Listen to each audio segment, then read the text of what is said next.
Well, I'm JJ with Docubloggers, and I'm here with C. Robert Cargill, who you know better as Cargill on Film.com and Masterworm on Ain't It Cool News.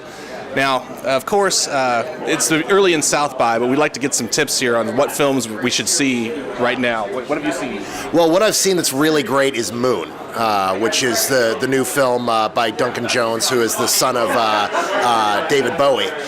Stars Sam Rockwell as a guy working on the moon at a mining facility who ends up, something terrible happens, and he and his robot, played by Kevin Spacey, have to kind of figure out this thing. It's very much like the old story Cold Equations. It's very kind of dark and menacing and serious, but it's a really great story. Very minimalist, but really good sci-fi. Then, of course, we had let's see, Ong Bak 2 played, which is fun, but had some issues. How is it compared to the first one? It's not compared to the first one. In fact, it's kind of funny because you watch it and it's like, what does this have to do with Ong Bak at all? Because the first Ong Bak takes place in modern day. This one takes place in 1471. Okay. And it doesn't seem to tie in at all. It's kind of humorous that way, but at the same time, I think maybe if Ong Bak translates to Tony Jaa kicks a lot of people in the face with his knee, then yes, this is a sequel to Ong Bak. But it's not quite as high energy as the first one. Nice. And I'm trying to think. I saw a couple other things, and now, of course, that the camera's on, I'm blanking.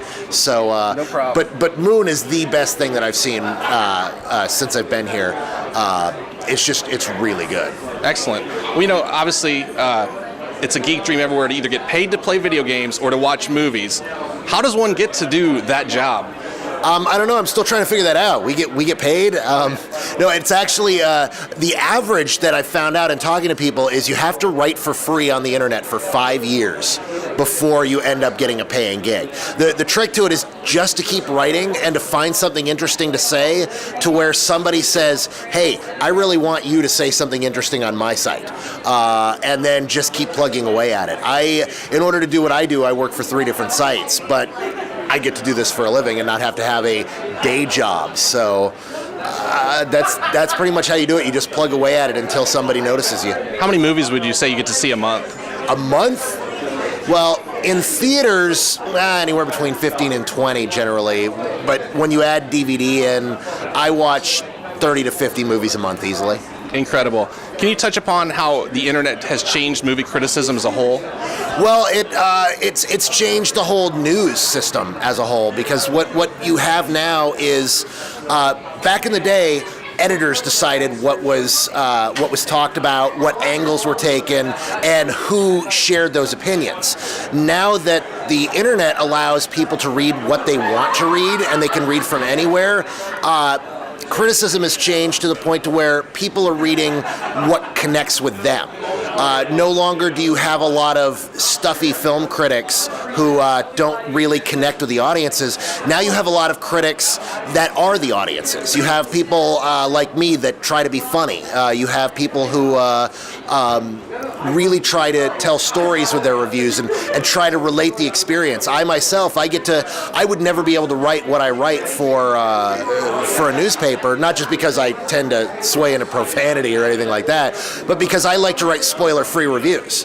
I write reviews that you can read before the movie but won't spoil the movie. But that's not what newspapers want. Newspapers want a nice little book report so that people can look at it and say, oh, that's what this movie is about.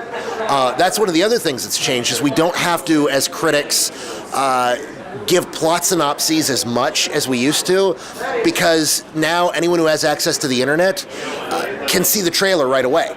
If you see a review for something, if you see something that's saying, oh, this movie's great, and you don't quite know what it's about, you can Google it. You can go to apple.com/trailers and watch the trailer. You can read other reviews. You can read plot synopses by other people. You can go to IMDb and get tidbits. There's so many tools at your disposal that we're not tied in to have to giving every little shred of information now, which allows us to use the word count for more entertaining things or going off on even more interesting tangents. Nice. Well, obviously I've read you for years, you're a well-versed critic, to put it mildly.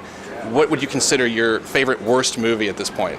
Of all time? Sir, yes, sir. My favorite worst movie of all time, You know, I do. I really like Troll 2, which is one of the ones here, which is everyone's saying, but that's not the very worst movie that I have. I love this one called After the Fall of New York, which is an early 80s Italian Escape from New York knockoff.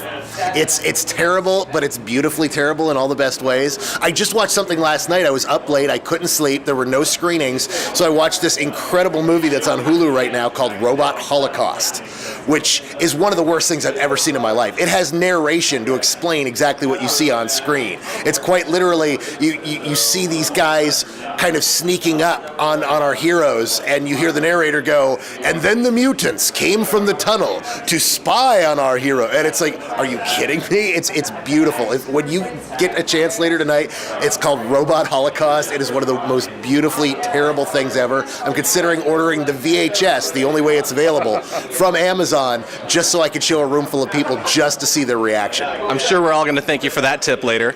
Anything else that you'd like to talk about while we're here? Not anything that comes to mind. I'm just really jazzed about this week and all the various coolness that's going on. This is one of my favorite weeks of the year. It's kind of like a family reunion. You know, all the press gets together and we all see movies together, and it's people who I only get to converse with on the internet until this week, and then they all come into town and we all see these great films. So I'm looking forward to seeing a bunch of people around town this week. Nice. Cargill at South by Southwest. Thanks so much for being with us. Thank you.